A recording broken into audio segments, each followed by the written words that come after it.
सुनो। हाँ। आज ना मैंने ना तुम्हारी लंबी उम्र के लिए ना करवा चौथ का व्रत रखा है और हाथों पे मेहंदी भी लगाई है। आज मैं घर का कोई काम नहीं करूंगी, सारा काम no!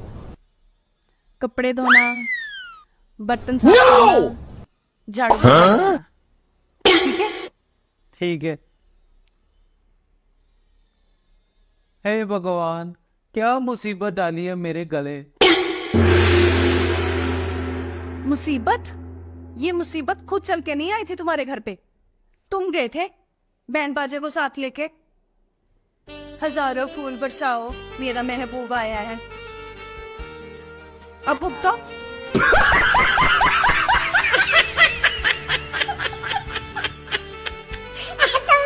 हमारी बीवी किसी त्योहार से कम नहीं है भैया। क्यों? अरे हर 4-5 दिन में उसी को मनाना पड़ता है।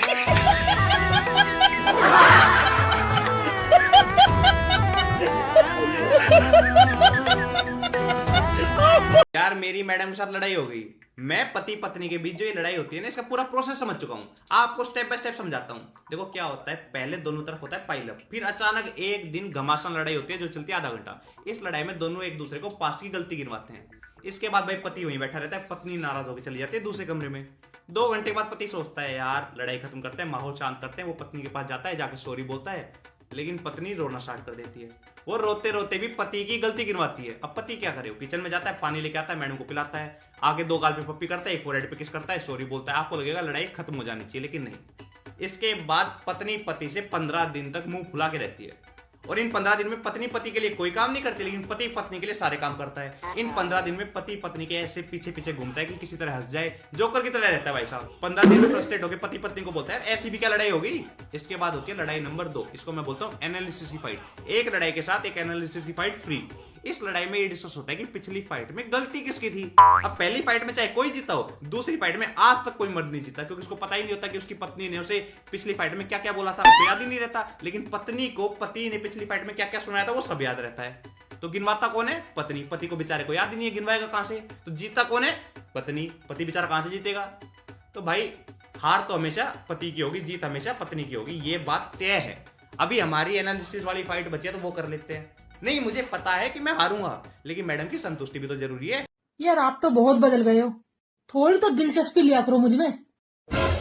यार देख, मैंने शादी से पहले ही क्लियर कर दिया था कि शादीशुदा औरतों में मेरी कोई दिलचस्पी नहीं है।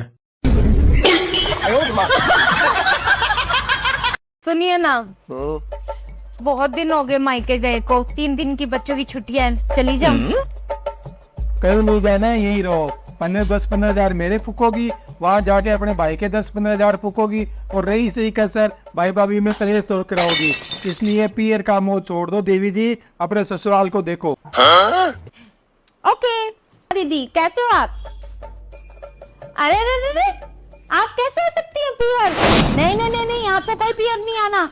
पहले तो अपने पति के 10-15 हजार फूकेंगी, फिर इधर आके मेरे पति के 10-15 हजार फूकेंगी, और रही कसर पूरी कर दोगे हम दोनों की लड़ाइयाँ करवा के। अपने घर में रहो।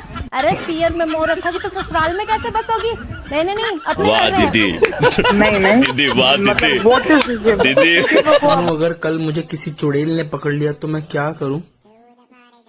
कोई बात नहीं, राखी बंधवा लेना। अब भाई बहन के प्यार के बीच में मैं क्या सलाह दे सकती हूँ?